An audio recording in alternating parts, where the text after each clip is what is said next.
Perkenalkan, nama saya Raisa Andi Maulana, biasa dipanggil Andi. Saya dari kelas 11 layanan kesehatan. Mungkin dari background keluarga ya Pak ya, karena keluarga saya itu rata-rata di jurusan kesehatan, jadi emang udah mengalir dari atasnya untuk kesehatan. Tapi ada itu khusus sih Pak, kepinginan khusus karena mau ambil kuliah keperawatan juga, jadi saya ambilnya di jurusan layanan kesehatan. Kemarin saya itu PJPL-nya ada di Rukun Sahabat Senior yang bertempat di Sentul, Bogor. Jadi di Rukun Sahabat Senior itu tempat untuk melayani lansia, baik dari biasanya itu untuk di sana itu kita memenuhi untuk kebutuhan dasarnya, mulai dari makan, minum, membersihkan diri, sanitasi diri. Di sana tuh juga terbagi Pak, jadi ada di Rukun Senior Living sama Rukun Senior Care. Kalau Rukun Senior Living tuh nanti untuk yang udah masih ada kebutuhan dasarnya masih bisa ditangani sendiri. Kalau di Rukun Senior Care itu ya benar-benar untuk pasien total care atau yang butuh pendampingan khusus. Oke, saya berkesempatan praktek di Rukun Sahabat Senior, tepatnya di Senior Care itu selama 3 bulan. Kalau untuk Senior Living itu lebih ke orang-orang yang masih bisa mandiri, jadi hanya untuk pendampingan secara total. Jadi mungkin satu caregiver bisa mengawasi 4-5. Jadi benar-benar pelayanannya tuh tidak terfokuskan ke satu lansia. Waktu saya praktik di sana, kebetulan saya ada di gedung F. Jadi di gedung F itu masih satu sektor di Darmawan Park. Jadi Rukun Senior Living sama Rukun Senior Care itu di bawah naungan Darmawan Park, jadi masih di satu tempat, satu lingkup itu. Untuk tempatnya sih enak sih Pak, karena udah pakai AC juga, apalagi Bogor dingin, nyaman banget. Kita di sana itu ada 2 rombel kelas ya Pak, dari LK1 sampai LK2. Masing-masing LK itu ada 72 siswa yang berangkat ke Bogor. Untuk pembagiannya kemarin itu pembagiannya dari sewaktu kita ke sana. Waktu ke sana kita diambil 13 orang untuk ke living dan sisanya kita ke care. Kebetulan saya juga di Senior Care. Di Senior Care itu kita terbagi menjadi 3 shift. Ada shift pagi, shift siang, shift malam. Ada satu tambah lagi dari shift middle, pertengahan. Shift pagi itu dimulai dari jam 7 pagi sampai jam 3 siang. Untuk istirahatnya itu jam 1. Jadi setelah jam 1 kita udah istirahat. Untuk shift siangnya dimulai dari jam 1 sampai jam 9 malam. Untuk shift middle atau pertengahan itu jam 11 sampai jam 7 malam, jam 7 sore atau malam. Untuk shift malamnya itu dari jam 8 sampai jam 7 pagi. Di Senior Care itu ada lebih dari 30 mungkin ada ya, sangat banyak. Saya di Senior Care itu ada 2 lantai bawah sama lantai atas, dan itu di tiap lantai itu ada perbedaannya. Satu siswa kita di sana dibagi PIC, jadi kita hanya satu siswa itu mengawasi atau bertanggung jawab ke satu lansia. Untuk kegiatan itu sangat banyak sekali, karena di RSS itu semua untuk kegiatannya itu udah standarisasi untuk khusus untuk lansia. Jadi misal di shift pagi itu ada berjemur dulu, ada range of motion atau roam, ada jalan pagi, ada coffee break. Benar-benar banyak banget kegiatannya, itu sana banyak banget. Warganya atau lansianya itu nggak hanya melulu kita stay di sana. Jadi di sana tuh bukan seperti bayangannya mungkin panti jompo umum kan. Jadi di sana tuh kita lansia tuh dituntut untuk aktif dan mandiri. Benar-benar mereka tuh dituntut untuk bisa mandiri, bisa sendiri, tapi tetap dengan bantuan dari kita. Dan sekalipun tuh kita ada keluar dari Senior Care, misalnya kita ada field trip mungkin ke destinasi wisata lain atau mungkin shopping, biar nggak jenuh juga. Oke, untuk awalnya kan kita di minggu pertama itu bukan hanya saya, teman-teman yang lain tuh mungkin agak berat sih Pak, karena emang baru pertama kali juga. Tapi minggu-minggu selanjutnya sudah mulai terbiasa, dan teman-teman tuh saling membantu satu sama lain. Jadi benar-benar gotong royongnya atau untuk chemistry untuk teman-teman tuh benar-benar bisa terbangun di situ Pak. Jadi benar-benar mandiri, atau ada kesusahan di satu hal itu teman-teman udah ikut bantu semua. Kalau orang tua saya sendiri sih mendukung sih Pak, karena mungkin juga ya kan tahu juga di RSS itu kurikulumnya seperti apa, yang udah bersertifikasinya dan bisa mengeluarkan sertifikat juga Pak. Kan kita kalau lulus dari sana kita dapat sertifikat caregiver juga dari Basker. Orang tua saya mendukung, dan malah mendukung 100% sih Pak, tanpa ada keluhan sama sekali. Pengalaman yang berkesan itu mungkin ada pengalaman sedikit lucu sih Pak. Jadi waktu itu saya sedang berdinas pagi. Nah, itu kan kita di sana memenuhi kebutuhan dasar untuk para pasiennya, lansianya. Kita waktu itu saya lagi mandiin. Mandiin kan kita bawain skon Pak. Saya nggak ngecek karena saya tuh lagi masih banyak yang harus dikerjain. Jadi benar-benar keburu-buru. Saya pakai skon. Saya mulai mandiin lah itu. Di awal tuh nggak ada yang aneh sampai saya maaf nyebutin makanya, dan ternyata handphone saya tuh bolong. Itu bener-bener wah. Tapi itu sebagai pengalaman sih Pak, dan sekarang udah terbiasa dan nggak jijik atau nggak kaget sama hal-hal begini. Kalau perubahannya tuh terasa signifikan banget sih Pak. Kita di awalnya kita kan ibaratnya itu kayak gelas yang kosong, terus sana benar-benar diisi sampai tumpah-tumpah. Benar-benar saya belajar banyak banget, mulai dari NGT, benar-benar kompetensinya itu terpenuhi di sana. Untuk mentalnya itu kita benar-benar di sana tuh dunia kerja, kita tahu dunia kerja itu seperti apa, tuntutannya seperti apa, dengan klien yang banyak, apalagi kita di hospitality atau di bidang jasa ya Pak. Jadi benar-benar keren sih Pak, kita bisa tahu tentang dunia kerja seperti apa, kompetensi kita tuh sampai mana.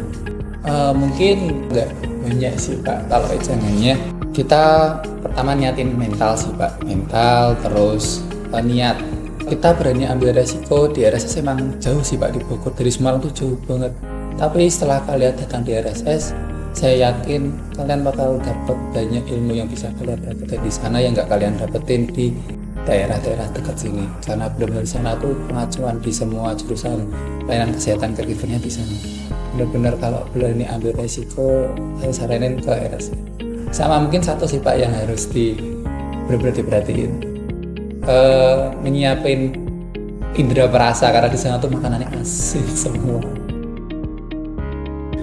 Oke, baik Pak, perkenalkan nama saya Safina Meiza Darwatri dari jurusan 11 Layanan Kesehatan 1. Mungkin dari lingkungan keluarga ya Pak, karena di lingkungan keluarganya Vina itu kebanyakan menjerumus tentang kesehatan. Kayak contohnya mama saya yang kerjanya di rumah sakit, walaupun rumah sakit jiwa, tapi lingkungannya kesehatan.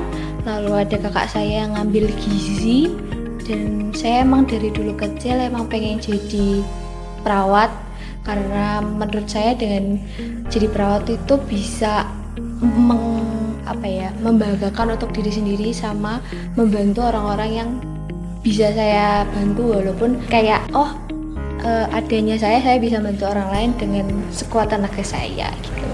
Kalau saya untuk angkatan saya itu praktikumnya di RSS Rukun Sahabat Senior yang ada di Kabupaten Bogor.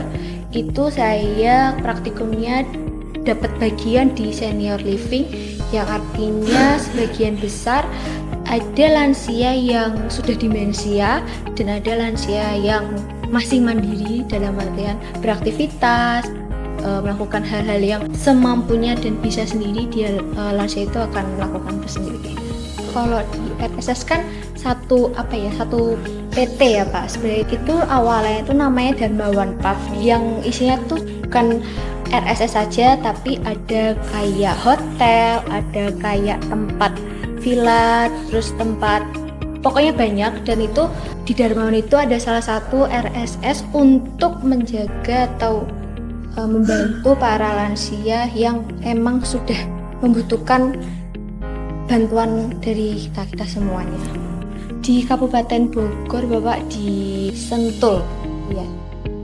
Awalan saya datang di Kabupaten Bogor atau di RSS ini tuh saya kaget dengan tempat tinggalnya tentu saja, karena first impressionnya ternyata pas di depan lopan parkiran yang nama Darmawan tuh ternyata gede, karena kita tuh mikirnya kayak paling kecil, nggak yang di internet ada gitu kan. Ternyata gede nih. Nah, pada saat untuk masuk ke tempat istirahat kita itu saya kan dapatnya mes, dan emang sedikit maaf banget kayak sedikit berantakan, karena mungkin emang saya kan mikirnya mesnya mungkin satu kamar satu orang.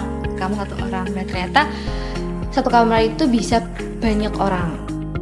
Dan untuk first impression saya kerja pada saat shift pertama itu, saya shift pada pertama itu shift malam dan saya belum tahu banyak, jadi saya hanya diam dan mengamati dulu dan sering tanya pada saat itu karena saya juga nggak tahu bagaimana harus melakukan dengan apa strukturnya gitu. Jadi lebih banyak mengamati dulu, ngelihat dulu, kalau baru sudah dilepaskan baru saya melakukan cobaan gitu.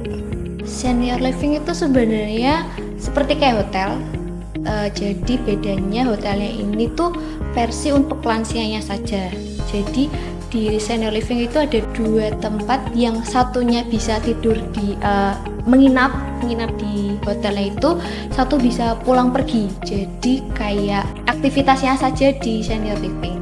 Nah, di senior living itu yang tadi awal saya sudah sampaikan bahwasanya ada beberapa emang lansia emang sudah demensia dan sudah tidak bisa melakukan aktivitasnya sendiri dan harus dibantu, dan ada yang lansianya yang masih bisa atau masih mampu untuk beraktivitas seperti beli makan di luar masih sering, jalan-jalan sore sering, terus kegiatan nonton TV atau hobi-hobi kehobiannya yang sering dilakukan masih sendiri. Tapi pada saat lansia atau demensia yang emang sudah bed rest itu, kita biasanya satu lansia itu satu orang untuk menjaga di kamarnya. Jadi kalau emang sudah bed rest banget, kita jaganya selalu di kamar. Kalau emang dia sudah bosan, maksudnya misal kalau maaf lansia yang nggak bisa ngomong, dengan cara mengekspresikan wajah dia bisa kayak bad mood kan Pak. Jadi kayak oh nih tahu lansia ini pengen keluar, akhirnya kita ajak keluar lah. Dan itu juga persetujuan. Kalau lansianya nggak mau keluar tidak apa-apa, kalau mau keluar boleh. Jadi kita tidak ada pemaksaan di senior living. Kalau di senior kan harus ya Pak, ada jam-jamnya untuk makan harus keluar, ada aktivitas ini harus keluar. Nah kalau di living itu kita tidak memaksakan untuk lansia itu menolak dengan kita yang kita lakuin misalnya kegiatannya itu. Jadi tidak terlalu memaksakan untuk lansia itu ya memihak atau pengen mau apa enggak gitu. Jadi saya pernah mendampingi lansia 2 yang berbeda. Yang pertama itu ada yang memang sudah bed rest, tapi pada saat moodnya bagus atau kesehatannya lagi bagus, dia bisa melakukan sendiri. Jadi kita hanya melindungi dari belakang.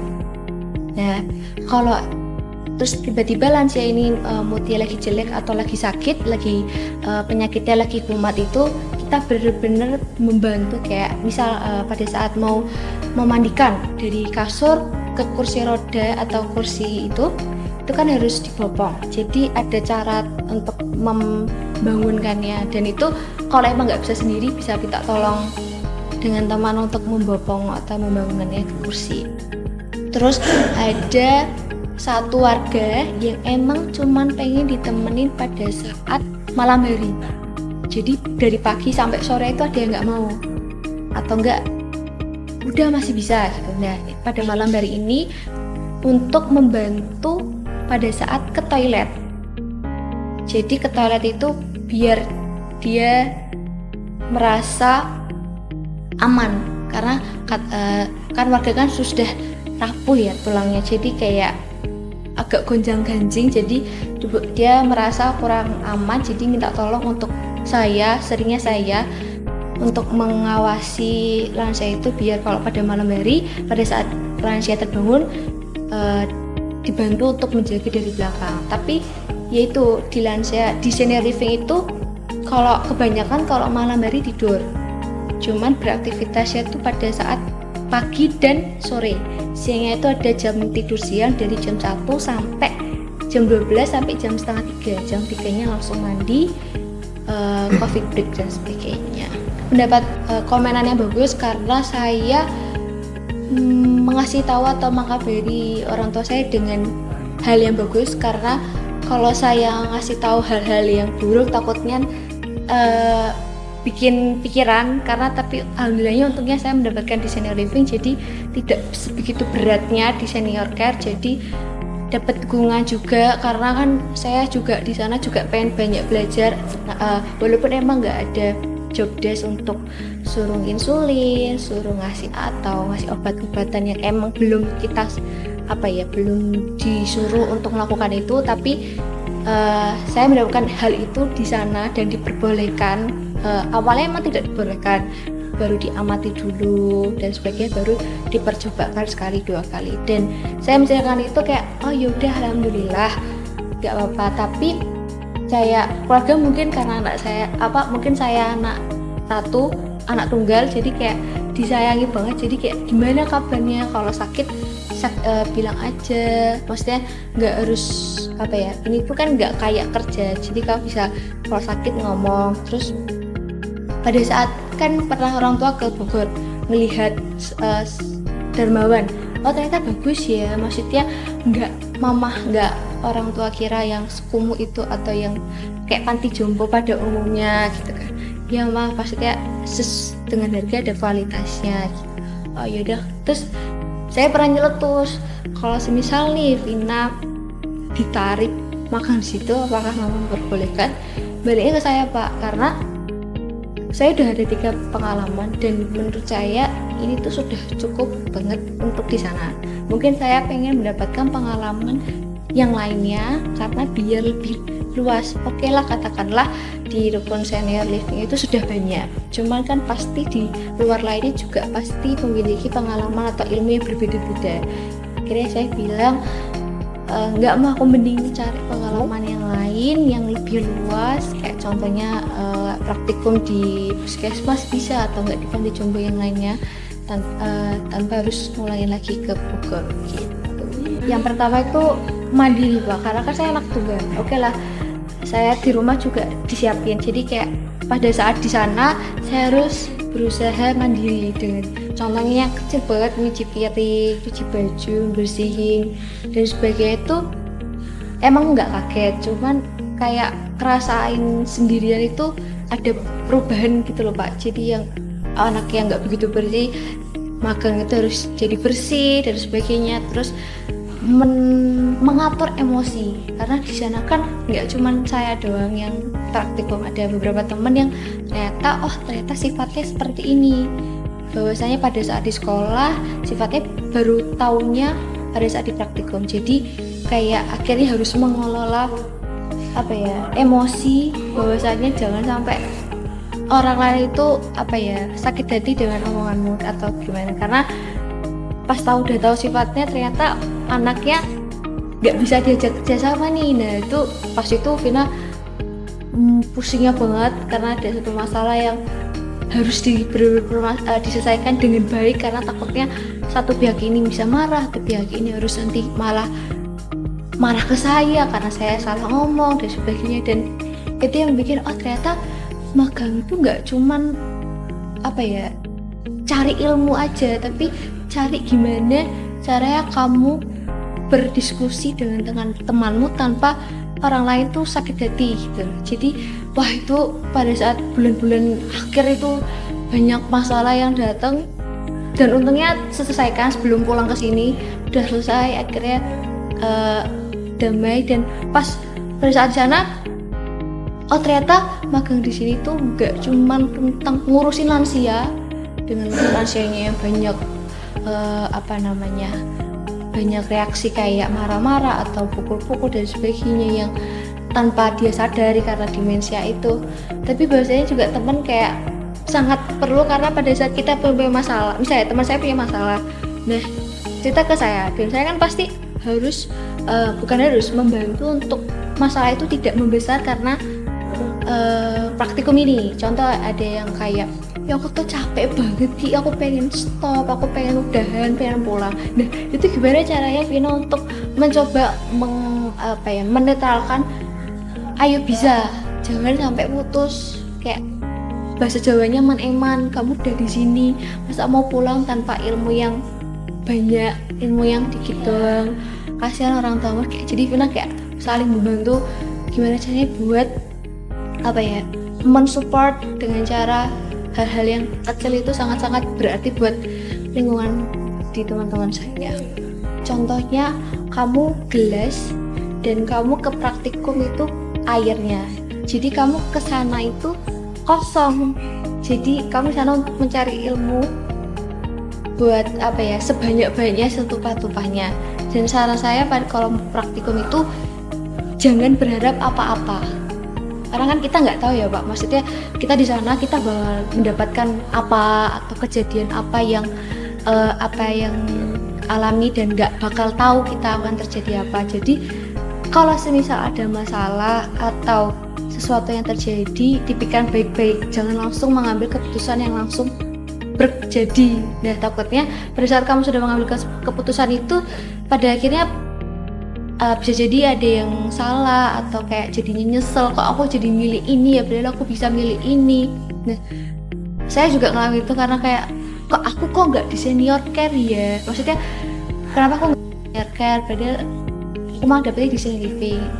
Awalnya kayak kesel karena pengen di care kan Pak, terus ternyata di aku dapet di living itu ada hikmahnya, ternyata nggak seberat temen-temenku yang itu. Jadi sejalannya, seikhlasnya kalau ngejalanin kegiatan atau hal-hal apapun itu, karena pada saat kalian nggak ikhlas dan nggak plong, itu pasti ada hambatan-hambatan yang akan datang pada saat kamu nggak sreg dengan apa yang kamu dapetin gitu. Itu sih Pak, karena sarannya kan kalau praktikum kan berbeda-beda tempat ya, maksudnya dari satu tempat ini bisa ada peraturan tersendiri. Nah itu kan nggak bisa disamain sama sekolah praktikum yang ada di tempat yang lainnya. Jadi itu sih Pak, karena saya juga pertamanya di Bogor nggak berharap apa-apa untuk bisa semuanya dapat ini itu, ternyata pada saat di sana saya bisa mendapatkan itu, walaupun emang nggak disuruh dapat job desk yang harus disesahkan semua itu, nggak gitu.